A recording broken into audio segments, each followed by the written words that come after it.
Bien, bonjour à toutes et à tous, mesdames et messieurs. Je vous remercie de votre présence et vous souhaite la bienvenue pour assister à une conversation à l'occasion de l'ouverture de la rétrospective consacrée à l'œuvre de Vols. Un débat que j'ai l'honneur d'animer avec 4 spécialistes de l'art du XXe siècle, nos invités, que je vous présente sans plus attendre. Annie Claustre, maîtresse de conférences, habilitée à diriger des recherches en histoire et théorie de l'art contemporain, XXe, XXIe siècle, Université Lumière Lyon 2. Ses travaux sur Vols, comme l'essai « Quelques dessins de Vols en leur fragilité incisive hier et aujourd'hui » et l'ensemble de ses travaux sur l'abstraction lyrique et l'art informel permettront d'éclairer le contexte du retour au point zéro après la Seconde Guerre mondiale, une nouvelle genèse et l'art informel comme réponse des artistes. Annie Cohen-Solal, Distinguished Professor à Bocconi University, Milan. Elle a été conseillère culturelle aux USA et a enseigné à Berlin, Jérusalem, New York et Paris. Spécialiste de Sartre, elle a publié de nombreux ouvrages, j'en cite quelques-uns. Un jour, ils auront des peintres, 2000. Et en 2010, paraît Léo Castelli et les siens. En 2015, Marc Roscoe. Et enfin, récemment, en 2021, Picasso l'étranger. Elle a été commissaire de Magiciens de la Terre, retour sur une exposition légendaire au MNAM Centre Pompidou 2014, et de Picasso l'étranger au Musée national de l'immigration, un musée national Picasso, Paris, 2021-2022. Judith Klein, autrice du livre Paris, exil, et d'un texte dans le catalogue de l'exposition sur la lettre de Jean Silver, Vols, petit homme de la Lune. Ses études littéraires portent sur la théorie et la pratique de la représentation littéraire de l'histoire, en particulier de l'Holocauste. Elle est traductrice et journaliste culturelle indépendante. Enfin, Philippe Gutbrod a réalisé une thèse sur Vols, Works on Paper, catalogue raisonné, à l'université d'Heidelberg en Allemagne. Il est actuellement directeur à l'Institut Matildenhof de Darmstadt. Avant d'ouvrir la discussion, j'ai pensé qu'il était bon de rappeler quelques éléments biographiques de Vols. Alfred Otto Wolfgang Schulz est né à Berlin en 1913. Il décède à Paris en 1951. C'est en 1937 qu'il adoptera le pseudonyme Vols pour ne pas être reconnu des Allemands. Très jeune, il manifeste un intérêt prononcé pour la musique. Il travaille le violon, mais aussi l'ethnographie. Il est passionné d'art africain. Il poursuit ses études à Dresde, Francfort et à Berlin au Bauhaus. Et c'est là que, sur la recommandation de Moholy Nagy, il arrive à Paris en 1932. Il s'essaye à la photographie, aussi pour des raisons pratiques et quotidiennes, c'est-à-dire que ça l'aide quand même à vivre, puisqu'il vend ses photographies. Et en 1933, il rencontre Greta Dabidja, qui est une Roumaine d'origine. Elle est alors mariée au poète surréaliste Jacques Baron, qu'il épousera donc en 1940. Son refus de se présenter au service obligatoire allemand sera à l'origine de ses difficultés ultérieures avec les autorités allemandes et françaises. Le couple part à Ibiza, puis à Barcelone. Et c'est là que Vols sera emprisonné. Il fera 3 mois de prison en 1935. En 1936, le couple revient à Paris. Et Vols va rencontrer un certain succès avec des portraits photographiques qui lui permettent de gagner sa vie. Il se lie alors d'amitié avec Max Ernst, Alberto Giacometti et Tristan Tzara. En 1937, il devient le photographe officiel pour le pavillon de l'élégance à l'exposition universelle de Paris. Et il va exposer ses photos, Galerie La Pléiade, boulevard Saint-Michel. Elles sont reproduites dans la presse, ce qui lui donne d'ailleurs une certaine visibilité. En 1939, il est interné comme citoyen allemand, bien qu'apatride, dans plusieurs camps pendant 14 mois, et il sera notamment au camp des Milles à Fort-Calquier, qui est une ancienne tuilerie. Et il va retrouver, parce qu'ils seront aussi internés, Max Ernst, Bellmer, Ferdinand Springer, Robert Liebknecht. Gréty lui transmet à ce moment-là du papier, des encres et des couleurs derrière les barbelés pour réaliser ses aquarelles. Il travaille la nuit à la lueur d'une chandelle. Vols se dessine avec une fougue, une rage transcendante. Il met au point sa conception du Vols circus, où il met en exergue, où se laisse complètement transparaître et percevoir cette angoisse de l'enfermement et le spectacle des détenus qui le conduisent à transposer des indices obsédants de son environnement concentrationnaire. Vols a beaucoup écrit sur cette période. Et c'est une de ses particularités, l'écriture, sous forme de journal, de textes isolés, mais aussi des textes qui sont libres toujours, mais aussi des aphorismes. En 1940, il est à Cassis avec Gréty, qu'il vient d'épouser. De nationalité française, cela va lui permettre d'être libéré. Il rédige un bilan autobiographique. Il ne parvient pas à obtenir un visa pour fuir aux USA comme de nombreux artistes et écrivains. Et en 1942, Vols et Gréty fuient à Dieulefit. Et c'est à ce moment-là qu'il perd de nombreuses œuvres.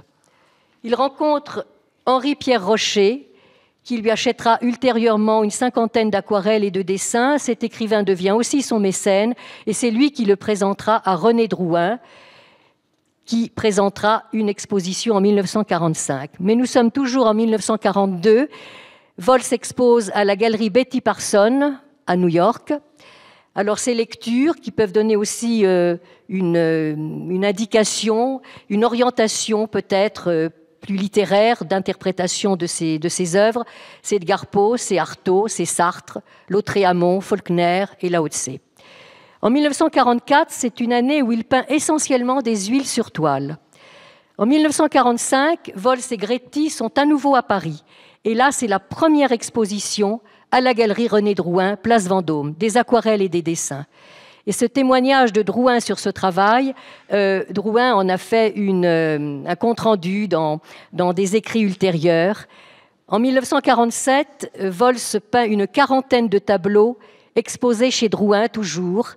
Et là, Mathieu en parlera parce que ça va être une rencontre vraiment déterminante et essentielle pour Georges Mathieu, qu'il évoque d'ailleurs dans son livre « De la révolte à la Renaissance ». 1947, c'est aussi le deuxième salon des réalités nouvelles, en juillet. Il y a 384 peintures dans ce salon à dominante formalisme géométrique. Mathieu, lui, présente 3 toiles, Survivance, Conception, Désintégration, qu'il a peintes à Istres en 1946, qu'il a réalisées à même le sol. Ce sont des réseaux inextricables de lignes, de taches, il peint au cubisme. Et puis toujours dans ce salon des réalités nouvelles, il y a également Hartung qui expose. Mais la même année, Hartung est révélé au public français chez Lydia Conti, qui vient d'ouvrir une galerie rue d'Argenson. Hartung, c'est le grand aîné. Il est né en 1904. Il expose 13 peintures peintes entre 1935 et 1947.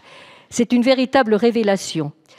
Et puis, quant à Soulages, eh bien, il exposera aussi dans cette même galerie en 1949. Vous voyez que tout se met vraiment déjà un peu en place dans un bouleversement d'esthétique et de courant, de perception de la peinture. Mais pour Vols, son état se dégrade. Il subit un alcoolisme tout de même assez dégradant. Mais en 1947, il est invité par Mathieu. Alors là, on entre dans une période extrêmement importante qui est essentielle vraiment pour situer un peu cette abstraction lyrique qui va apparaître par différents biais, bien sûr par Vols, mais aussi par Mathieu. Mathieu qui va constater que il peint à ce moment-là des œuvres qui sont très proches de celles de Vols qu'il ne connaissait pas auparavant. Donc cette première exposition qui est importante et qui est vraiment fondatrice de l'abstraction lyrique, c'est l'exposition intitulée L'Imaginaire, Galerie du Luxembourg, une galerie qui a été ouverte par Eva Philippe. Et Mathieu est à ce moment-là un peu l'ordonnateur. Il n'expose pas, mais il invite des artistes entre lesquels il sent qu'il y a vraiment des corrélations, des correspondances sensibles, mais surtout esthétiques. Et donc, on trouve Hartung, Atlan, Harpe, Brienne, Riopel, Le Duc, auxquels sont rajoutés Hubac, Vulliamy, Bronner et De Solier. C'est à ce moment-là que Vols rencontre Jean Paulhan. Mais son état s'aggrave l'année suivante. Il est allaité pendant plusieurs semaines. Et Mathieu continue ce principe de réunir des artistes. Il y a une nouvelle exposition. On dirait peut-être aujourd'hui que c'était un curateur parce qu'il est vraiment organisateur d'événements sans toujours y participer. Et donc, il y a une exposition qui va prendre le titre de lettres qui sont celles correspondant aux premières lettres des noms des artistes invités. H, W, P, S, M, T, B. Donc c'est Galerie Colette Allendy, et là on est dans un autre quartier, c'est rue de l'Assomption, il faut traverser Paris pour aller dans cette galerie. Et donc on retrouve, d'après les lettres que je viens de vous énoncer, Hartung, Vols, Picabia, Stally, Mathieu, Tapier et Brienne. Et puis il y a encore une autre exposition, White and Black, à la Galerie des Deux Îles, qui est aussi une nouvelle galerie ouverte encore par une femme, c'est Florence Bank. Et là, on trouve Hartung, Vols, Harpe, Tapier, Picabia, Hubac et Germain. En 1948, c'est une date importante parce que ça va être la première confrontation avec la peinture américaine à laquelle Vols va participer, toujours invité par Mathieu. C'est à la Galerie du Montparnasse, une librairie transformée en galerie, encore dirigée par une femme, c'est Gilberte Solacaro. Des recherches concomitantes observées chez des peintres de New York, de Seattle, de San Francisco, et qui pratiquent eux aussi une peinture résolument lyrique.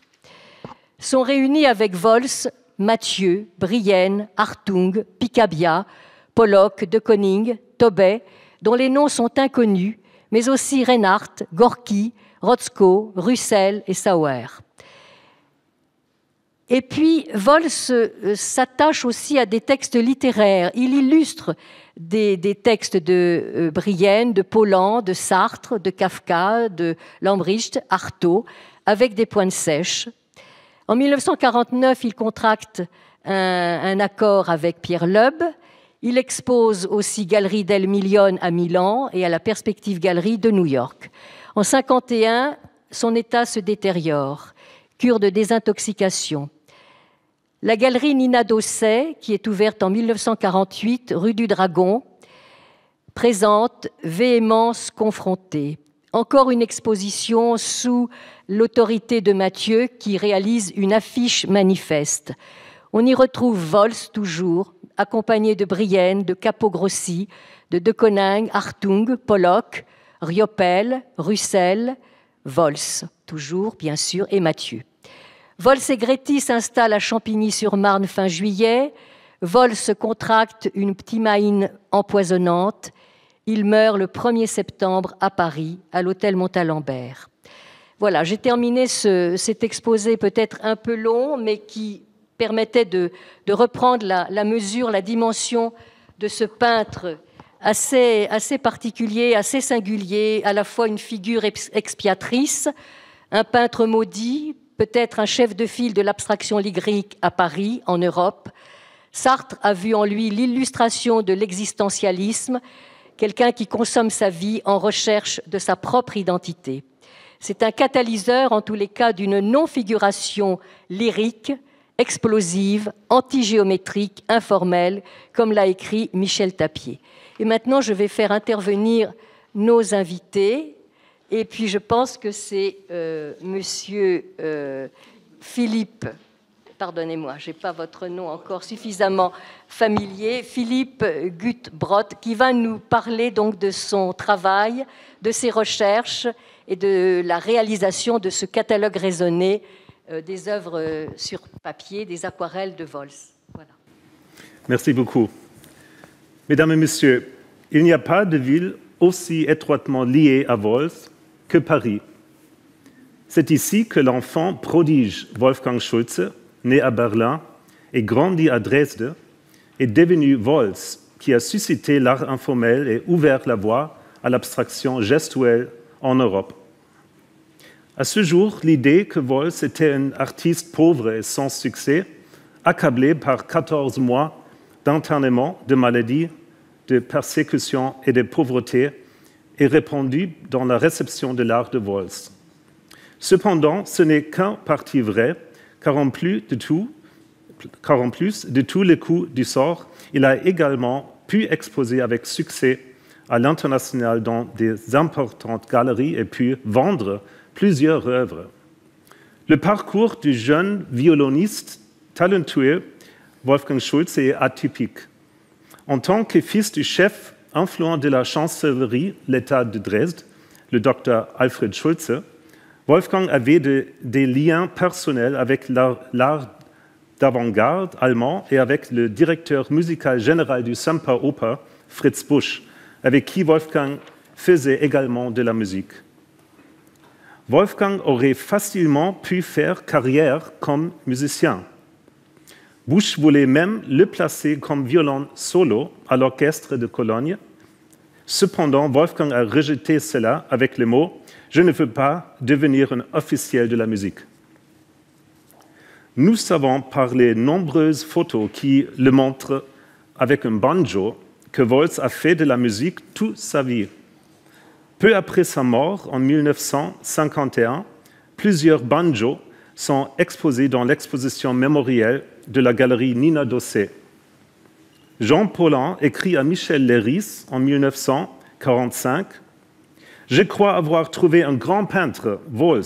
Il joue aussi Bach sans musique sur un banjo. » La bizarrerie souvent mentionnée selon laquelle Vols jouait Bach sur le banjo fait indirectement référence au fait qu'un banjo de mandoline est accordé sur une rangée de quintes, tout comme un violon. En conséquence, Vols a eu un lien permanent avec la musique de son enfance à Dresde. J'ai eu la chance de rencontrer la sœur de Vols à Fribourg. Elle m'a beaucoup parlé de son frère de l'époque de Dresde, des visites formatrices au cercle et bien sûr des visites d'exposition. Il faut surtout mentionner la visite de l'exposition Paul Klee de 1926 à la galerie Neue Kunst Fides. La sœur de Vols a rapporté qu'après cela, Wolfgang a commencé à faire des dessins à la clé. Ceux-ci n'ont pas encore fait surface et sont inconnus. Grâce à des contacts avec la collectionneuse Ida Bienert, Vols a également rencontré personnellement de nombreux artistes et vu leur grande et importante collection avec des œuvres de Van Gogh, Gauguin, Monet, Cézanne, Picasso, etc. Au lieu de rester dans les environs culturellement fertiles de Dresde et de poursuivre une carrière musicale, Wolfgang a quitté l'Allemagne pour se rendre à Paris et ainsi échapper à la dictature nazie imminente. Il ne revint jamais en Allemagne et prospéra à Paris. La grande quantité des portraits photographiques d'artistes et d'intellectuels témoigne de son implication dans le monde culturel parisien. Cette période productive fut brusquement interrompue par la guerre.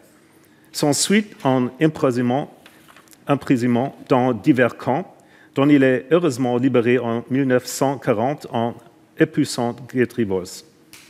Cependant, ce mariage ne signifie pas que Vols devenait citoyen français, comme c'est souvent le cas en littérature. Il était apatride. En tant qu'étranger, il devait demander un titre de séjour jusqu'à son décès. En 1941, ce statut d'étranger en France est compensé par un statut beaucoup plus dangereux de déserteur du point de vue allemand. En raison de la coopération des autorités de Vichy avec les Allemands et des activités des agents allemands dans le sud de France, Vols était en danger permanent. Après sa sortie du camp, il vit avec Créteil-Cassis-sur-Mer, où il rencontre l'écrivain américain Kay Boyle au printemps 1941. Boyle a travaillé pour l'américain Varian Fry, qui a aidé avec succès des artistes et des intellectuels à fuir aux États-Unis avec son Emergency Rescue Committee. Parmi eux sont Marcel Duchamp, Max Chagall, Max Ernst et André Breton. Vols voulait également fuir aux États-Unis, mais le départ espère n'a pas réussi. Ce qui a réussi cependant, c'est que Boyle, avec Peggy Guggenheim et Max Ernst, a volé à New York en juillet 1941 environ 100 œuvres sur papier et photographies de l'artiste. L'exposition de certaines de ces œuvres organisée par Boyle l'année suivante n'est pas correctement donnée dans la littérature Vols. Jusqu'à présent, nous avons lu à maintes reprises qu'il y avait eu une exposition personnelle en 1942 à la Peggy Parsons Gallery, intitulée Vols. En fait, la galerie n'a été ouverte sous ce nom à Manhattan qu'en 1946. Betty Parsons ne possédait pas encore de galerie en 1942, mais était directrice générale et conservatrice d'une galerie d'art contemporaine à Wakefield Bookshop. Ici, Parsons a en fait montré des œuvres de Vols, mais pas dans le cadre d'une exposition personnelle, mais dans une Summer Group Show. L'année suivante, Parsons a présenté une exposition à deux d'œuvres sur papier de Vols et André Rach, qui a été brièvement commentée dans le New York Times. La troisième exposition, presque inconnue, est la toute première présentation de ces œuvres dans un musée, et pas moins que le Museum of Modern Art de New York. Sont présentées ici 90 estampes européennes acquises à Paris en 1948 par un conservateur du musée, William S. Lieberman. Parmi celles-ci figurent deux épreuves d'artistes tirées de deux gravures à la pointe sèche de Vols que l'artiste a réalisées en 1946 pour illustrer les naturels de René de Solier et qui ont été publiées la même année. Cette exposition a également fait l'objet d'une critique dans le New York Times et Vols a été nommé dans une liste de jeunes artistes basés à Paris. Après ces expositions, Vols a eu plusieurs expositions importantes à New York. D'une part, l'exposition Young Painters in US and France, ainsi que les deux expositions personnelles à la Hugo Gallery, dont heureusement il existe plusieurs photos que j'ai évaluées. Jusqu'à présent, il y a eu très peu de mentions de Vols dans les rapports de ces expositions. Les œuvres de Vols semblent également avoir attiré peu d'attention dans les archives personnelles. Cependant, cela devrait être vérifié de plus près à l'avenir. Il est tout à fait possible qu'en particulier les aquarelles de Vols aient été interprétées à tort comme des gadgets surréalistes à New York. Dans la réception européenne aussi, les œuvres sur papier n'ont été longtemps analysées que superficiellement. Il a fallu attendre l'exposition en l'an 2000 à Hambourg, organisée par Klaus Mewes, des œuvres posthumes de la période d'internement, de Vols qu'une première pierre a finalement été posée pour enquêter sur les références concrètes aux personnes et aux lieux dans certaines des œuvres sur papier. Un exemple parmi tant d'autres est une aquarelle dans laquelle Mewes découvre la représentation de l'entrée du port de Marseille entre le fort Saint-Jean et l'île au large avec le château d'If. Le pont transbordeur est clairement représenté par un motif de toit en voile rouge et bleu et deux tours porteuses. Ce magnifique pont suspendu était un symbole de Marseille et a été dynamité par les forces d'occupation allemandes en 1944. Ce décodage des motifs individuels a mis en évidence que les aquarelles de la période d'entonnement et de la période de Cassis, c'est-à-dire 39 jusqu'à 42, montrent de nombreuses personnes et lieux réels. Il reste encore de nombreux motifs à déchiffrer. Parallèlement aux expositions USA, Vols a pu montrer ses œuvres à Paris dès 1945. Il est à noter que quelques mois après la fin de la guerre, un marchand d'art parisien a présenté une exposition personnelle d'un artiste d'origine allemande dans la capitale française. C'est très remarquable. Drouin avait déjà visité Vols en avril, à Dieulefit, 1945.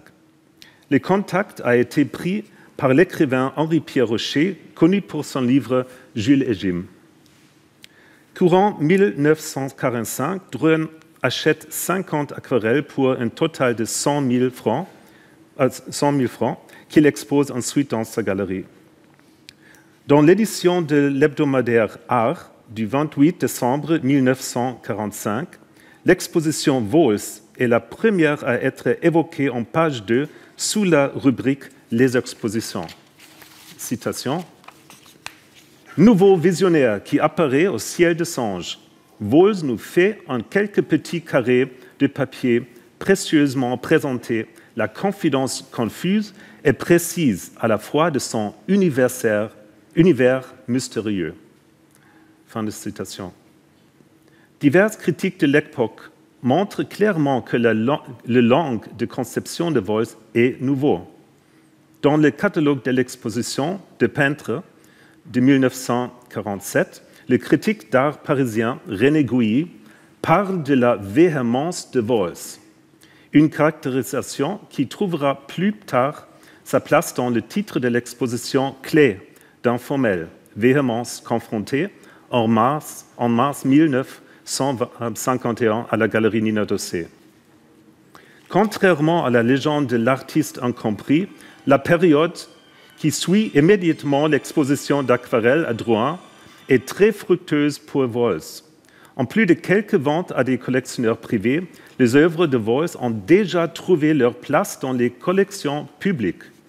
En 1946, par exemple, le musée de Sao Paulo achète une peinture à l'huile de la galerie Drouin et le ministère d'État Affaires culturelles acquiert 4 aquarelles qui seront transférées au Musée national d'art moderne en 1951. Cet achat est d'autant plus remarquable qu'en 1946, le ministère n'achète que des œuvres de Georges Braque, Pablo Picasso et Henri Laurens. Cette acquisition précoce des œuvres de Vols est d'autant plus étonnante compte tenu de ses origines allemandes. Cela n'a été mentionné dans aucune des premières critiques. Le développement parallèle de l'abstract expressionism et l'informel nous intéresse. Une certaine affinité spirituelle entre Pollock et Vols s'établit très tôt. Dès 1947, Françoise Chouet écrit dans la revue L'Œil, revue d'art, un certain état d'esprit qu'il avait dans le reconnaître le travail de certains artistes disait. Citation, « Le signe d'une recherche admissible, d'un constant doute de soi, du tourment d'un esprit habité par cette inquiétude particulière et insupportable qui est celle de notre temps. En Europe, elle donne Kafka et Vols, aux USA, Thomas Wolfe, Faulkner et Pollock, qui se trouvent pour exprimer les mêmes angoisses, une violence élémentaire depuis longtemps évanouie de la conscience européenne. » Fin de citation. Il faut souligner que les représentantes européennes de cet esprit artistique, Vols et Kafka, sont tous deux enracinés dans la culture allemande. Ici, il serait particulièrement intéressant de savoir si l'auteur a pris Vols pour un Français. Merci beaucoup. Merci Philippe Goodbrod. Je vais peut-être donner la parole maintenant à Madame Judith Klein. Voilà. Donc, si on continue un petit peu dans cette chronologie, vous pourriez évoquer ce qui se passe pendant la guerre, cet impact tragique de la guerre. C'était ce que vous souhaitiez évoquer, je crois. Tout à fait. En même temps, le sujet de mes recherches et également de cette intervention est titré « Histoire et œuvre ». Et ça traite de l'impact de certains événements politiques, la guerre, l'internement, etc., sur la vie et l'œuvre de Woltz. Il faut dire que c'est aussi une recherche pour le futur, pour moi, parce que pour les exemples que je vous donne, pour dire quelque chose sur cet impact, il n'y a que certaines lettres de Woltz, les aphorismes, et d'autres témoignages, mais pas les journaux dont vous avez parlé. Vous aviez eu accès aux journaux de Woltz ? Ah bon, donc c'est pas grave. Moi, je me limite aux aphorismes et à des lettres de Woltz et d'autres. C'est donc une version abrégée de ce grand sujet que je rallège donc un peu ici. Ça commence avec l'année 1939, le début de la guerre, et le début de la guerre a fait que les ressortissants allemands, réfugiés en France, sont internés. Parmi eux, Woltz. Interné, Woltz est transféré de camp en camp pour aboutir, pour échouer finalement au camp des 1000. En tout, il fera 14 années d'internement. Le camp des 1000, je vais d'abord dire quelques mots là-dessus, était installé dans une ancienne tuilerie.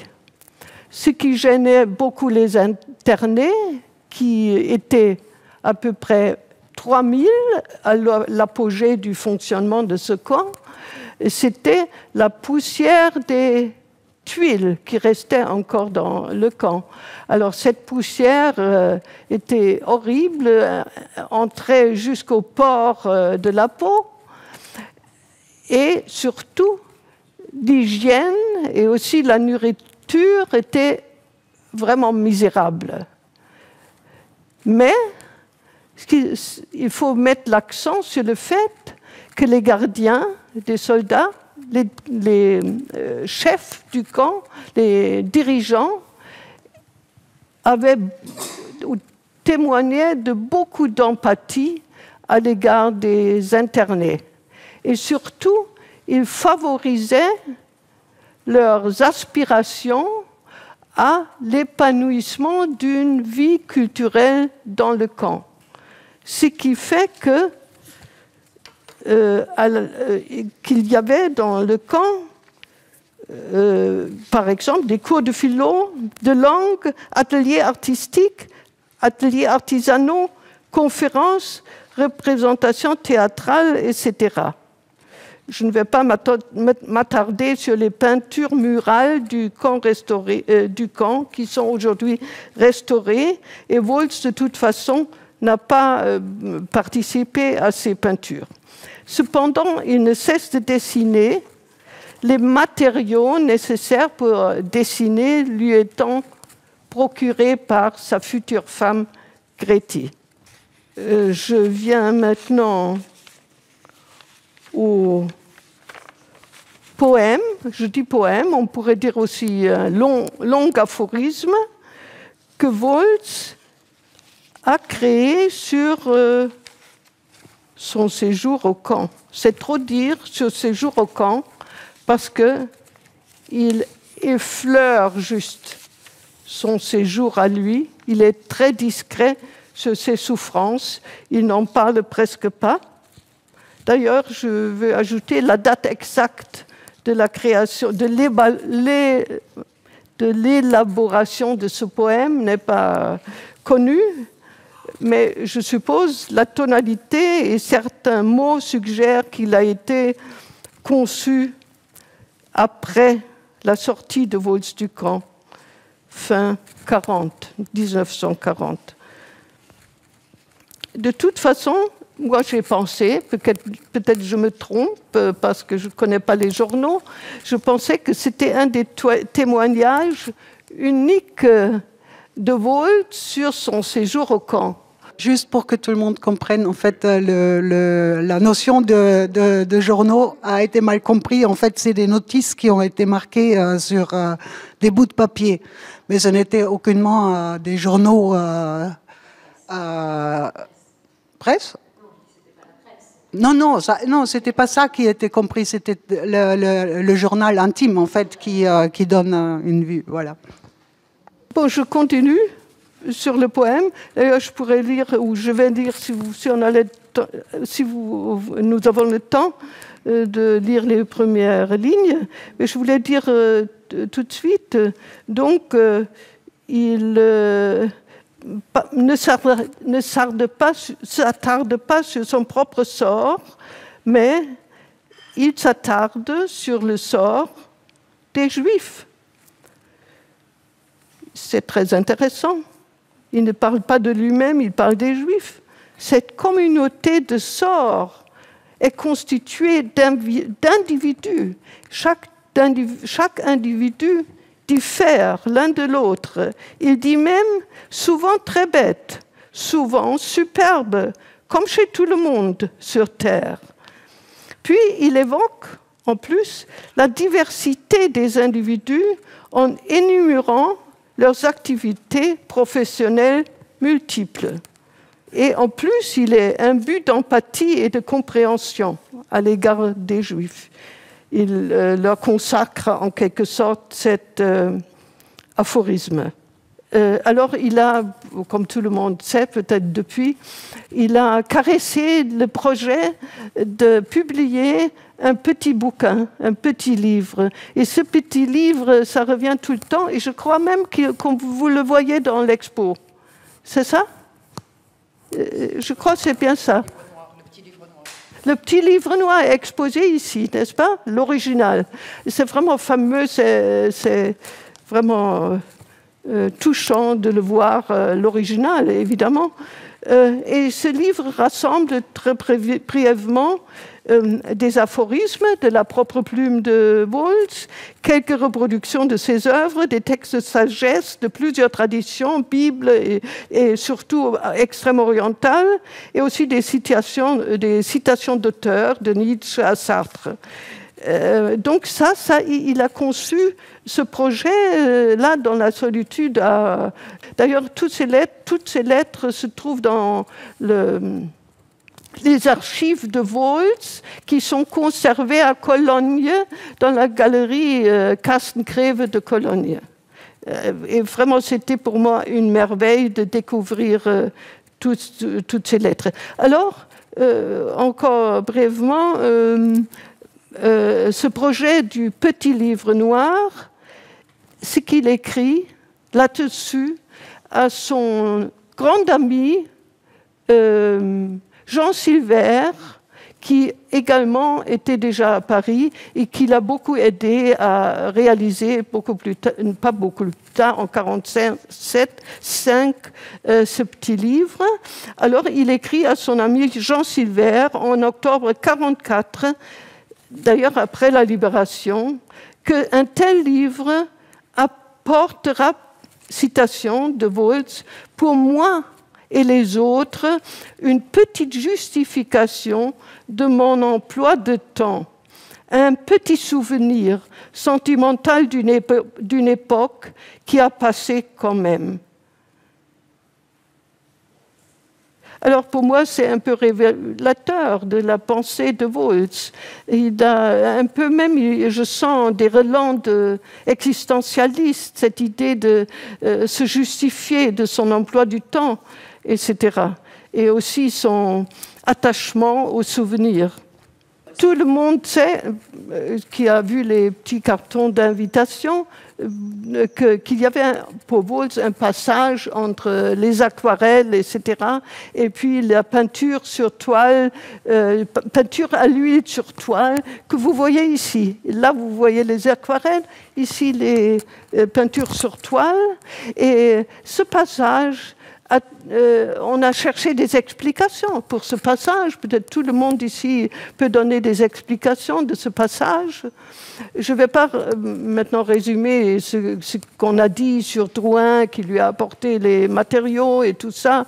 On a même avancé que Wolz, qui était alcoolique, ne pouvait plus tenir les petits pinceaux, les plumes, etc.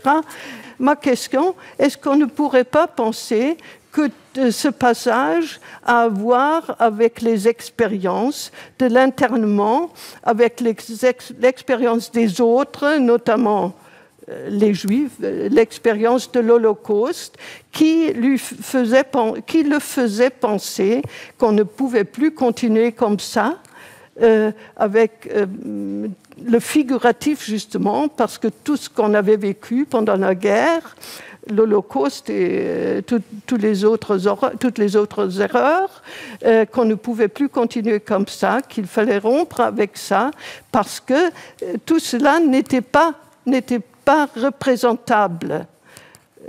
Et voilà, ma fin mot de l'histoire. Il n'y avait plus rien de représentable et surtout pas l'Holocauste. Alors, ça nous permet de tout de suite enchaîner avec justement ces années pionnières de l'abstraction lyrique. Et je vais donner la parole à Madame Annie Claustre qui va nous éclairer sur justement ce point zéro à laquelle on semble être arrivé la peinture. Bien, merci beaucoup. Bonjour à toutes, bonjour à tous. Merci de votre présence. Je vais être synthétique puisque beaucoup d'éléments vous ont déjà été transmis. Et donc, mon intervention se situera précisément dans on va dire, un renouvellement de la recherche, des études et de l'intérêt qui est porté aujourd'hui à l'œuvre de Wolz. Alors, je vais focaliser sur différentes choses et commencer par précisément cette notion d'abstraction lyrique, puisqu'il m'a été demandé d'y faire référence et j'ai beaucoup travaillé sur cette question pour mes recherches. Mais ça va être un travail de déconstruction de l'appartenance de Wolz à l'abstraction lyrique. En effet, avec ce foisonnement qu'il faut vraiment avoir conscience, qui est exceptionnel, de la réception de Wolz après-guerre, en France et à l'international, il reste des malentendus historiques que l'on entend encore et que nous sommes nombreux à espérer qu'ils soient transformés, disparaissent, et plus particulièrement grâce à cette exposition. Alors, je commence donc par ce qui semble le malentendu de l'abstraction lyrique, peut-être voilà un des clichés, j'utiliserai ce terme que vous connaissez, que vous avez entendu, Wolz serait un pionnier de l'abstraction lyrique. À noter d'abord que l'abstraction est une approche du processus plastique, du langage visuel, qui pose l'autonomie de la ligne et l'autonomie de la couleur, qu'il y a une histoire de l'abstraction, qu'il n'est pas du tout question que je retrace ici, Kandinsky, Kupka et tant d'autres que vous connaissez. Et donc, face à toutes ces œuvres de Wolz que vous avez sous les yeux, le terme abstraction ne semble pas approprié. Par ailleurs, lui-même n'a absolument jamais tenu à s'engager dans l'abstraction, contrairement à nombre d'artistes qui, après-guerre, ont absolument affirmé leur engagement dans l'abstraction. Et je mentionnerai tout simplement Hartung, Soulages, Schneider, qui, au demeurant, à partir de 1949, ont constitué le trio donc de la galerie Lydia Conti, avec un engagement qui, pour eux, était vraiment important de cette question de l'abstraction. Ça n'est vraiment pas du tout le cas de Wolz. Alors revenons donc à cette exposition L'Imaginaire qui donc ouvre le 16 décembre 1947 à la Galerie du Luxembourg, comme il a été mentionné. Donc le critique d'art Jean-José Marchand, que j'ai eu la chance de rencontrer il y a déjà longtemps, quand je travaillais à ma thèse de doctorat, a effectivement employé dans le texte non pas catalogue, mais de la brochure de cette exposition, donc l'imaginaire, a employé l'expression abstractivisme lyrique. Au demeurant, il ne dit pas abstraction lyrique, il dit abstractivisme lyrique. Et donc, dans cette exposition, il y a tout aussi bien des artistes comme Hartung, comme Mathieu, comme Vols ou comme Atlan. Mais ce n'est pas avec cette notion d'abstractivisme lyrique que Jean-José Marchand ouvre son texte. Et donc, il ouvre son texte avec un attachement très fort à la notion de liberté, ce qui n'est bien évidemment pas surprenant après la Seconde Guerre mondiale, mais l'appel à une nouvelle liberté, à la fois du point de vue humain, humaniste, de l'expérience humaine, une nouvelle liberté à conquérir qui ne peut plus être celle d'avant la guerre, mais celle d'après la guerre, après la libération. Et de fait, il reconnaît, et c'est aussi le cas de Georges Mathieu, dans nombre d'artistes après la Seconde Guerre mondiale, une recherche de processus artistiques, de langage visuel qui puisse incarner cette nouvelle liberté. Et donc la première phrase du texte de Jean-José Marchand dans la brochure L'Imaginaire, je la cite, « Une seule création est valable, celle de la création absolument libre ». Et je pourrais citer énormément d'exemples qui vont dans ce sens. Ensuite, en 1947, donc voilà un autre jalon qui me semble important, donc la seconde exposition personnelle de Vols avec ses 40 toiles à la galerie René Drouin. Et donc dans le catalogue, cette fois le mot me semble juste, René Guilly, donc un auteur très important qui a également eu un rôle de conservateur important, écrit donc, là aussi, donc je cite, « La découverte essentielle de la peinture contemporaine, c'est la liberté. Or, cette liberté a de quoi effrayer. Soi-même, c'est bien pour chacun le lieu le plus redoutable et le plus inaccessible. » Et c'est donc le catalogue personnel de l'œuvre de Vols. Puis, un peu plus loin, René Guilly écrit « Cela revient à affirmer qu'à l'opposé de la peinture abstraite que nous refusons avec violence parce qu'elle ne peut être, par définition, qu'un formalisme. » Donc vous voyez qu'avec ces deux seuls exemples, qualifier Vols de pionnier de l'abstraction lyrique est déconstruit à partir du moment où on se penche de manière précise donc sur les sources historiques. Donc voilà comment en même temps pouvoir appréhender l'œuvre de Vols dans ce foisonnement critique, cette terminologie, ces malentendus et en même temps voilà, lui permettre d'avoir une existence qui correspond à ce qu'il est.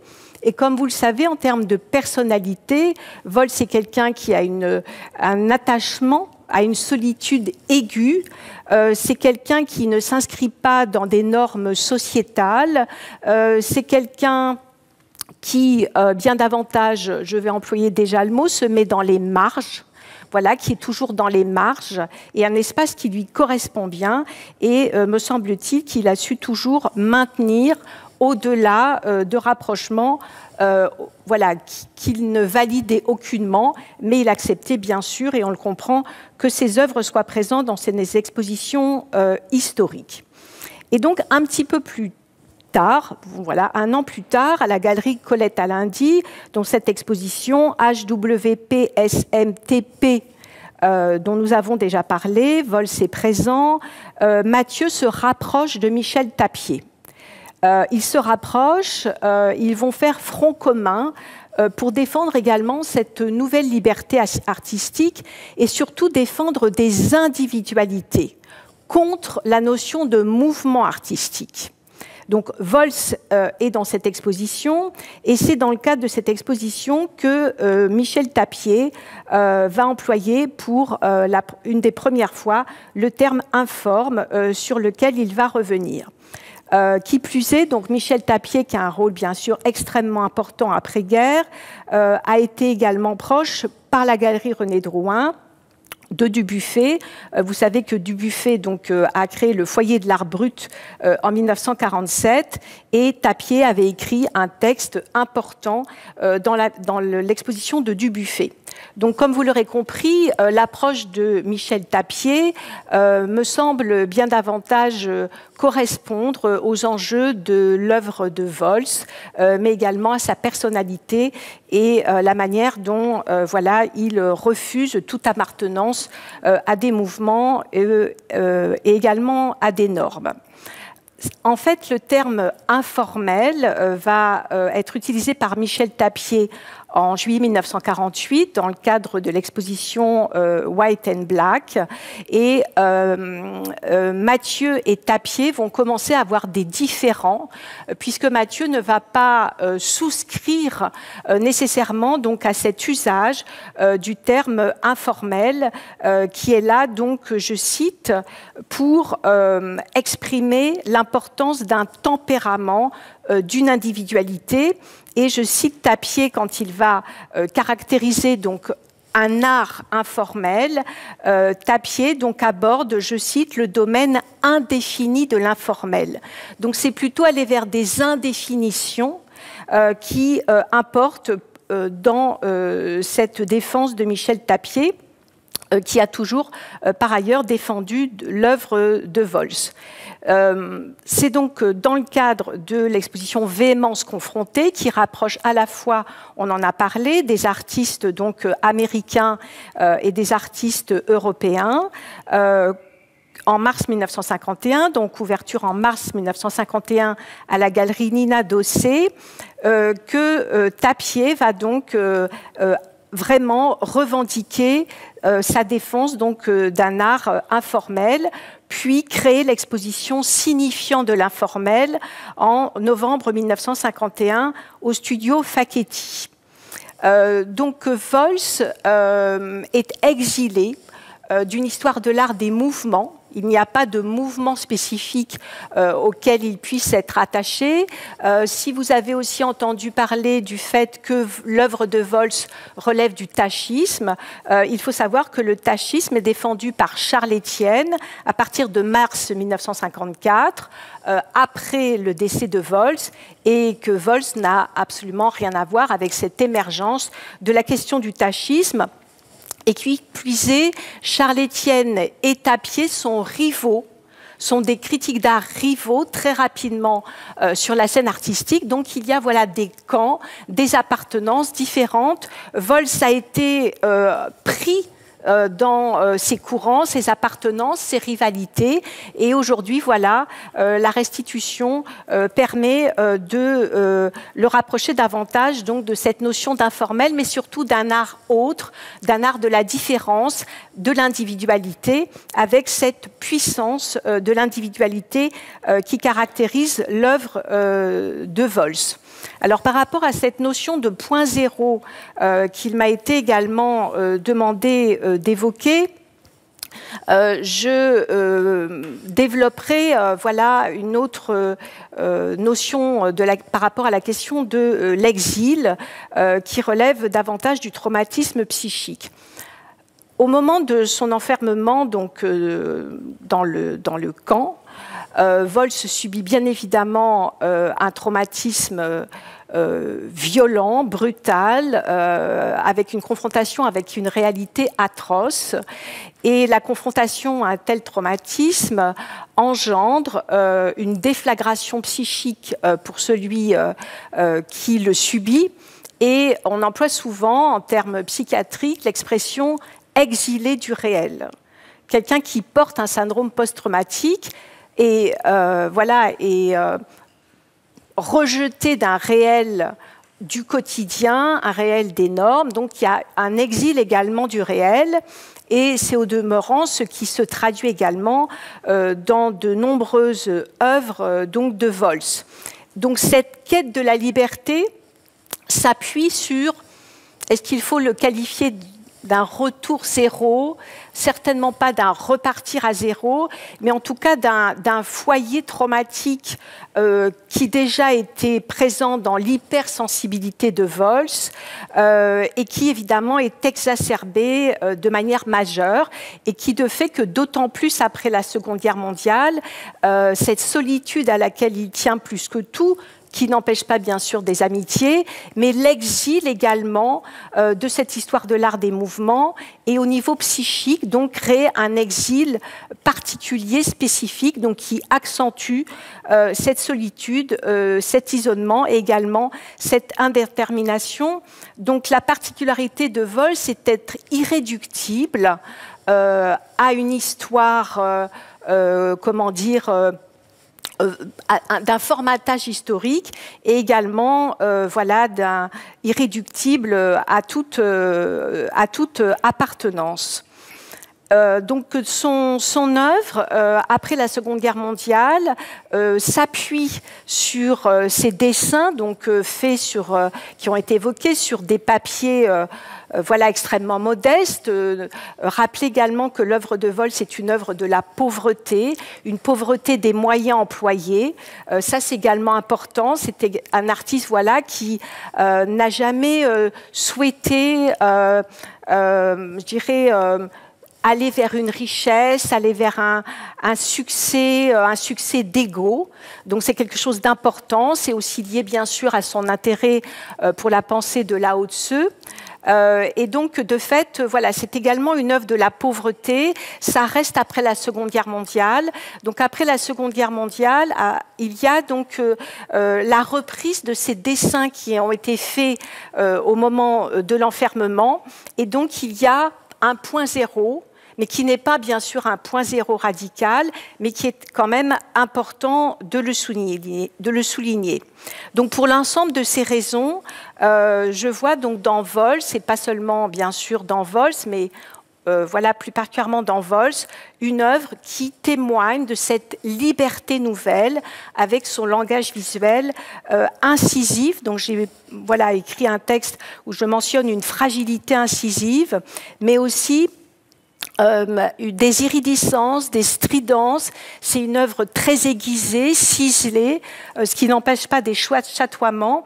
Et Werner Haftmann, dans un texte plus tardif de 1961, parlait d'un dérèglement à l'œuvre concernant Vols, et c'est une expression que je trouve donc assez juste. Donc cet exil du réel, ordinaire, sociétal, quelqu'un qui n'a jamais appartenu et qui n'a jamais souhaité appartenir à un mouvement politique, fait qu'il appartient aux marges. C'est une œuvre des marges, et c'est aussi peut-être avec cette approche que l'on peut le reconsidérer aujourd'hui pour nous, pour de nouvelles générations. Et en ce sens, parce qu'il appartient à des marges, si l'on revient à l'après-guerre, il me semble beaucoup plus proche d'un artiste comme Antonin Artaud ou encore quelqu'un comme Jean Fautrier. Et si vous n'avez jamais entendu cette émission sur France Culture, à laquelle j'avais eu modestement la chance de participer, j'ai aussi envie de vous proposer d'écouter Christian Boltanski, qui a parlé de l'œuvre de Vols, de la manière dont l'œuvre de Vols lui importe. Voilà, vous connaissez le travail de Christian Boltanski avec, au début, les morceaux de sucre, les boîtes, aussi une œuvre de la pauvreté, et puis bien sûr la question du syndrome post-traumatique, etc. J'avais été vraiment extrêmement intéressée par écouter voilà, ces paroles de Christian Boltanski. Et donc il y a voilà, toute une approche qui permet le renouvellement de cette œuvre aujourd'hui. Et pour terminer, je souhaiterais vous citer un texte donc d'Emmanuel Lévinas, voilà, 2 phrases, parues dans son ouvrage Difficile liberté, qui date de 1963, mais qui me semble également approprié. Bien des choses ont changé dans le monde, et les mœurs tels qu'ils se promettaient au lendemain de la libération pendant des années. Mais la liberté n'est pas devenue plus facile. Et il me semble que c'est de ça dont témoigne le visuel des œuvres de Vols. Merci de votre attention. Merci. Merci Madame Annie Claustre pour cette analyse qui repense et resitue vraiment Vols. Et maintenant, je donne la parole à Madame Annie Cohen-Solal, qui va nous apporter également un éclairage pertinent et personnel. Espérons. Alors, d'abord, je voulais dire à quel point je pensais que cette célébration de la galerie Carsten Greve, avec toute l'équipe, dans le centre de Paris, est absolument exceptionnelle. C'est un moment d'histoire de l'art. Parler d'un artiste pareil, au milieu de ses œuvres, est un moment rare. Et je voulais vous remercier et vous féliciter, Carsten. Je voulais aussi dire que je vais considérer en 15 minutes qui me sont imparties, après ces très très belles et très complémentaires interventions, considérer 3 points. D'abord, l'année de naissance de Vols, donc 110 ans qu'on célèbre aujourd'hui, 1913, l'année de sa mort, 1951, qui me semble être des jalons extrêmement importants dans l'histoire de l'art. Et c'est peut-être pas un hasard s'il est né ces années-là. Et puis, le dernier point sera sur l'immense complicité entre Vols et Jean-Paul Sartre, avec des inédits que je vous lirai, que je vous offrirai. Voilà. Donc, l'année 1913, qui est celle de la naissance de Vols à Berlin, est également une année capitale dans l'histoire de l'art et surtout dans l'histoire de la présence des Allemands à Paris. Il y a toute une généalogie à resituer, une archéologie à faire de la présence des grands Allemands à Paris, de Heine à Rilke, en passant par Kainweller, Karl Einstein, Max Raphael et so on. Et je pense que le choix de la France pour Vols n'est pas un hasard. Et cette présence des Allemands à Paris est une présence qui est à la fois immense et tragique. Et d'autant que l'année 1913 se situe à un moment très particulier. C'est le moment, cet entre-deux-guerres, à la fin de la guerre de 70 où la France a perdu la guerre, et avant la Première Guerre mondiale où la France va gagner la guerre. Et il faut rappeler donc, en rappelant que la trajectoire de Vols s'inscrit dans les déchirements de l'Europe du XXe siècle, il faut rappeler cet antagonisme, cette haine entre la France et l'Allemagne, qui était extrêmement vivace et dont l'histoire de l'art porte la trace. C'est grâce aux grands historiens d'art allemands, puisque je suis de celles qui célèbrent le génie de l'histoire de l'art allemande du XIXe siècle, dont le projet, les historiens d'art avaient comme projet d'être les émissaires d'une nouvelle vision du monde, d'embrasser les productions artistiques de l'humanité dans une sorte d'histoire universelle, en intégrant les temps les plus reculés et les peuples les plus lointains. C'était des gens curieux, mobiles, ouverts, perspicaces, à cheval sur plusieurs cultures. On cite les Aby Warburg, Anton Springer, Julius von Schlosser, Karl Justi, Julius Meyergraf. Et cette colonie allemande de Paris était quelque chose de capital. Mais en même temps, pour la France, comme disait Fustel de Coulanges, la France était à la fois notre ennemi héréditaire, mais notre ennemi qu'on voulait imiter. Donc il y avait cette espèce d'amour-haine entre la France et l'Allemagne, avec du côté de la France une histoire de l'art et une extrêmement réactionnaire, extrêmement traditionnelle, gérée par une académie des beaux-arts totalement fossilisée, qui regardait vers le soi-disant bon goût français et le siècle de Louis XIV, qui était exactement l'exact opposé de l'histoire de l'art allemande. Donc ce n'est pas un hasard si ce sont des Allemands qui ont su décoder ce qui se faisait de plus avant-garde à Paris pendant l'année 1913, c'est-à-dire au moment où Hamlet était devant le précipice, où l'Europe, la vieille Europe, était en train de s'effondrer, et où une poignée d'artistes, regardant du côté d'Einstein, du côté de Bergson, du côté du cinéma, du côté de l'aviation, s'imbibant de tout ce qui changeait dans le monde, ont été les pionniers du cubisme. Qui a pu, à Paris, repérer ces gens-là? Ce sont les galéristes allemands, les critiques allemands, les historiens d'art allemands, pas les Français.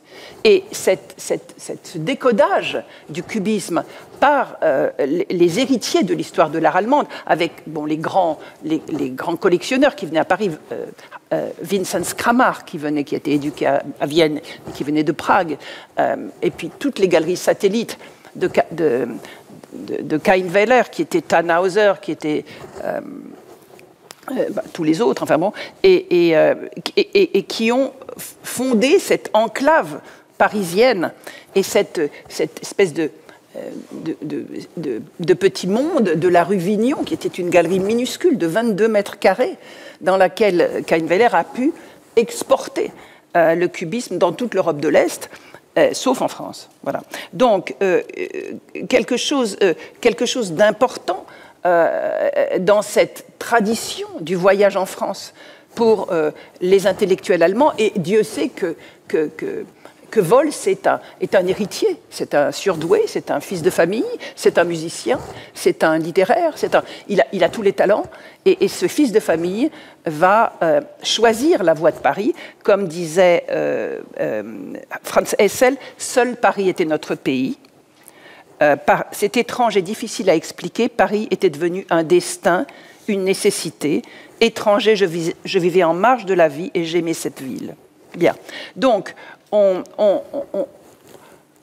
je voulais simplement rappeler ces grands moments de l'histoire de l'art, à la fois magnifiques, puisqu'ils ont pu repérer ce qui se faisait à Paris, ce que faisait Kainweiler a pu repérer tout de suite, que les Demoiselles d'Avignon, par exemple, n'étaient pas un tableau, ne s'adressait pas à un jugement fondé sur le goût, hein, mais qu'il était en train de régler des problèmes, de la même manière que Karl Einstein, à la suite de Kant, disait une œuvre belle ne doit pas plaire. Bien. Donc on a ce merveilleux moment auquel succède un drame qui est la Première Guerre mondiale et le fait que, évidemment, la xénophobie française ne fait que croître, puisque les Français vont attaquer le cubisme en disant que ça s'écrit avec un K, comme avec le K de l'allemand, et des citations comme qu'il y ait un peu trop d'allemand et d'espagnol dans cette affaire fauve et cubiste, et que Braque ne jure plus, etc., que le marchand Kainweiler ne soit pas précisément compatriote du père Tanguy, que Pablo vienne de Barcelone, cela n'a guère d'importance en soi, mais néanmoins, ça gênait. Donc, le 1er décembre 1914, la loi indique que les galeries étrangères à Paris doivent être séquestrées, et donc on séquestre les 7000 œuvres du stock de Kainweiler. Donc c'est une tâche dans l'histoire de l'art, c'est une tâche dans l'histoire de la France, et les ventes Kainweiler qui ont succédé beaucoup plus tard, puisque c'est 1921 à 1923, sont encore quelque chose dont la France a du mal à parler. C'est resté un tabou. Donc si vous voulez, ce que je voulais dire, pour commencer, c'est que l'année 1913, c'est une année qui porte à la fois cette merveilleuse effervescence des papiers collés du cubisme, les moments les plus héroïques entre Braque et Picasso, et en même temps va porter le début d'une atroce répression dans ces déchirements nationalistes de l'Europe. Donc, je pense que cette archéologie-là est nécessaire à rappeler quand on sait dans quel pays vient s'inscrire la présence de Vols, puisqu'il vient à un moment où beaucoup d'Allemands émigrés anti-nazis arrivent, hein, puisqu'il y aura Hannah Arendt et il y aura Walter Benjamin, et on connaît leur sort. Hein. Mais donc, il me semblait important de signaler que la naissance de Vols s'inscrit dans cette année 1913.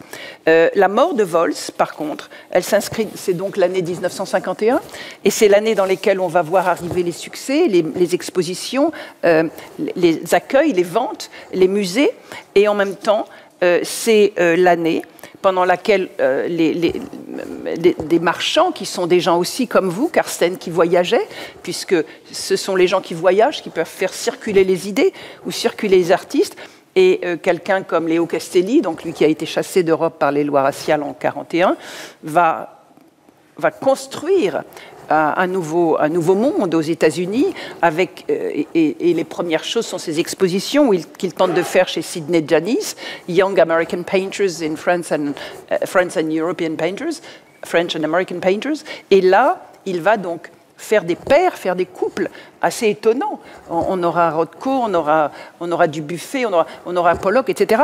Et il me semble que la présence de Vols dans ces moments-là est absolument capitale. Il est choisi parmi les très grands. Il existe déjà parmi les très grands. Il existe dans cette nouvelle géopolitique du monde de l'art.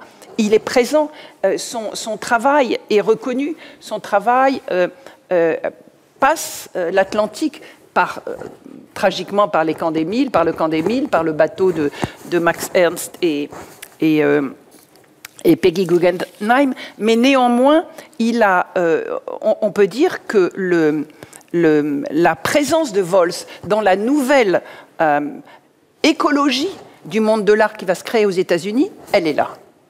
Et la chose qui me semble... Alors, je vais lire un passage, parce que ce qui m'intéresse, moi, c'est aussi la micro-histoire ou la micro-sociologie.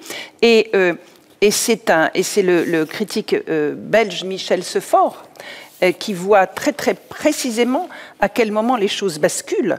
Et il dit... on est en 1951, donc le 17 mars 1951, il écrit dans Art d'aujourd'hui, pardon. J'ai fait le tour complet du monde new-yorkais de l'art. J'ai reniflé dans tous les coins. Et je peux dire qu'il y a en effet une jeune peinture américaine qui se fait beaucoup remarquer, avec des accents parfois très purs, souvent très violents. Il n'y a que 5 ou 6 ans que la jeune peinture a commencé à vivre. Je veux dire qu'elle est entrée dans le monde, qu'elle fait parler d'elle. Auparavant, tout était d'importation. Aujourd'hui, la plupart des Américains pensent que leurs jeunes peintres valent les nôtres. Certains prétendent même que leurs peintres sont beaucoup plus forts que ceux d'une Europe exsangue, vieux monde à la fin de sa course. Donc on a cette trajectoire de Vols qui a passé 14 années dans des camps, et donc peu en liberté. On a cette œuvre magnifique, polyvalente, rare, délicate, difficile, painter's painter, comme on dit, hein, et on a sa présence et sa volonté de traverser l'Atlantique. On sait qu'il voulait traverser l'Atlantique. Donc on voit que cette trajectoire était au bord de parvenir au Nouveau Monde, où elle aurait pu éclore dans quelque chose de complètement autre, qui n'était pas pétri de ces haines ou de ces dissensions ou de ces déchirements européens, et peut-être aurait-elle donné autre chose, je pense. Parce qu'on voit bien, comme tu l'as dit très bien, les relations, les points de résonance avec Pollock, c'est considérable. Et donc ces deux dates, la date de sa naissance et la date de sa mort, me semblent très significatives sur le plan de l'histoire de l'art. Mais encore plus significative me semble sa relation avec quelqu'un sur lequel j'ai beaucoup travaillé et sur lequel je me penche volontiers dès qu'on me le demande, c'est Jean-Paul Sartre. Donc Sartre et Vols, c'est à peu près pour moi la même généalogie. Ce sont deux héritiers. Sartre est moitié allemand, puisque sa mère est une Schweitzer. Il est le petit-neveu de Albert Schweitzer. Il participe lui-même il connaît la langue allemande parfaitement. Moitié de sa famille est restée en Alsace après la guerre de 70. Il est né musicien, il a l'oreille absolue. C'est lui aussi donc un héritier, mais un héritier subversif.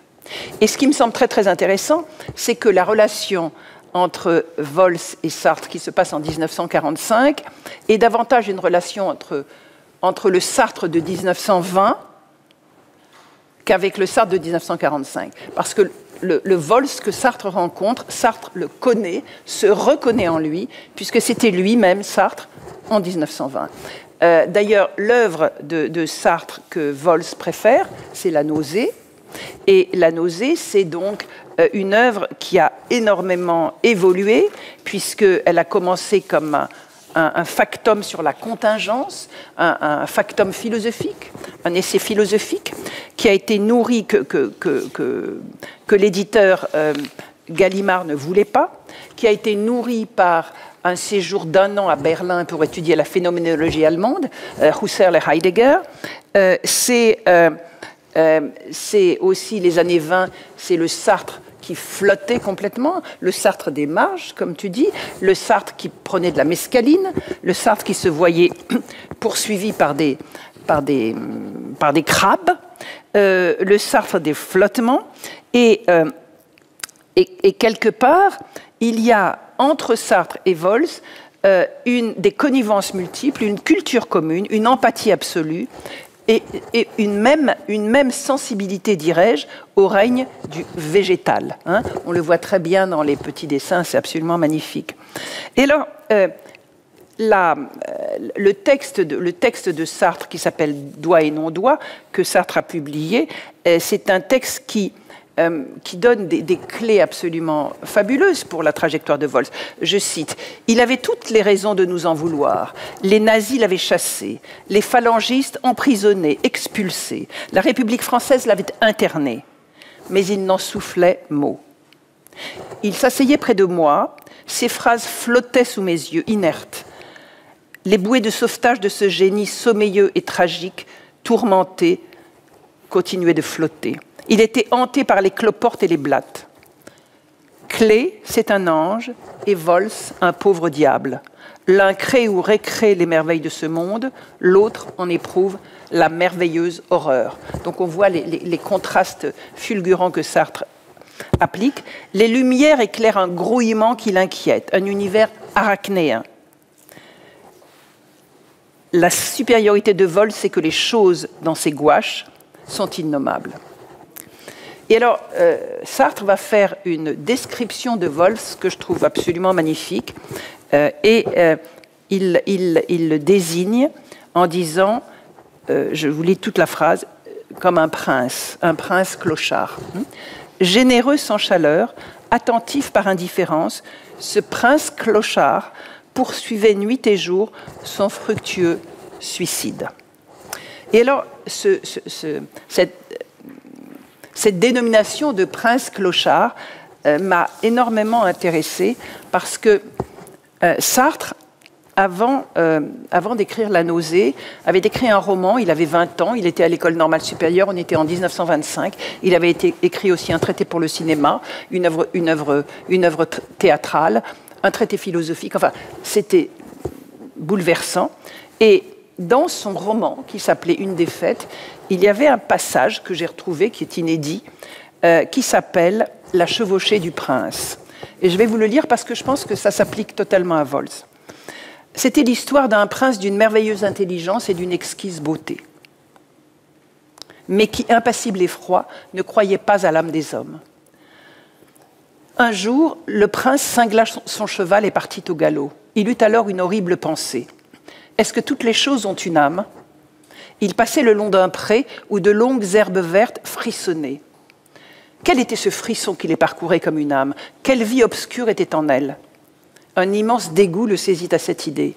Il éperonna sa bête, qui prit peur, et fila comme un trait. Des arbres échevelés par la vitesse vinrent à lui et disparurent comme des cartes. Et toute chose semblait vivre d'une vie obscure, haineuse, qui lui donnait des hauts le cœur, une vie tendue vers sa vie. Il se croyait au centre d'un monde immense qui l'épiait. Il était guetté par les ruisseaux, par les flaques du chemin. Tout vivait, tout pensait.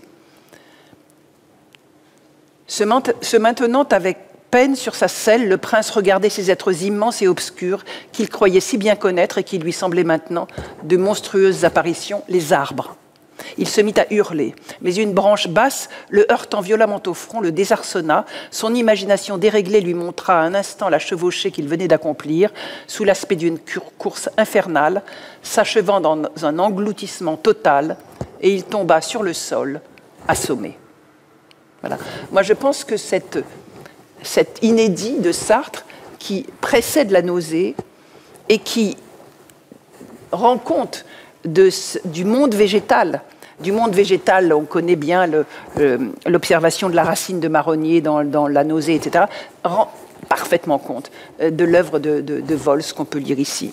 Donc, pour rester dans les minutes qui me sont imparties et conclure cette petite intervention sur que m'inspire l'œuvre et la trajectoire de Vols, je voudrais le mettre en rapport avec d'autres figures d'artistes déracinés, apatrides, aux fins tragiques, comme Modigliani ou comme Marc Rothko. La fracture abyssale que constitue l'expérience du déracinement, les stigmatisations auxquelles l'artiste doit faire face pour naviguer dans le monde de l'art et dans son pays d'accueil, deviennent les moteurs mêmes de la subversion esthétique. Et donc, Vols creuse son sillon cosmopolite, qui est le ferment de sa recherche artistique. Il participe à cette lignée d'artistes qui ont fait de l'incertitude constitutive du déplacement géographique, de la précarité, une véritable sonde pour détecter les zones précaires de l'imaginaire social et pour forger les formes sensibles de notre monde. Et pour terminer, puisque mon travail s'articule toujours sur la sociologie de l'école de Chicago, je vais citer un sociologue viennois, juif, émigré à New York en 1942, Alfred Schutz, qui décrit la figure de l'étranger et une formule qui s'applique magnifiquement à Vols. Toute sa vie, l'étranger reste un social bègue qui balbutie devant la réalité, qui reste isolé de son savoir d'origine, toujours en bordure de la carte, à la limite du territoire qu'elle couvre, et qui n'est jamais au centre de son milieu. Voilà. Merci beaucoup. Merci infiniment, Annie Cohen-Solane, pour cet éclairage pertinent qui ouvre, je pense, pour d'autres réflexions. Écoutez, je vous remercie tous, toutes. C'était un très beau moment et comme l'a rappelé Annie Cohen-Solane, c'était vraiment... Enfin, ça reste, puisque l'exposition démarre aujourd'hui, c'est un grand événement d'avoir cette œuvre de Vols magnifiquement représentée et qui, je crois, aussi a été superbement analysée, définie et au-delà, avec chacune et chacun, encore une fois, de son intervention, de ses recherches et aussi de sa sensibilité. Parce que je pense qu'il est passé beaucoup de sensibilité et d'amour aussi, je crois, parce que ça, il ne faut pas l'oublier. C'est très important. Merci beaucoup.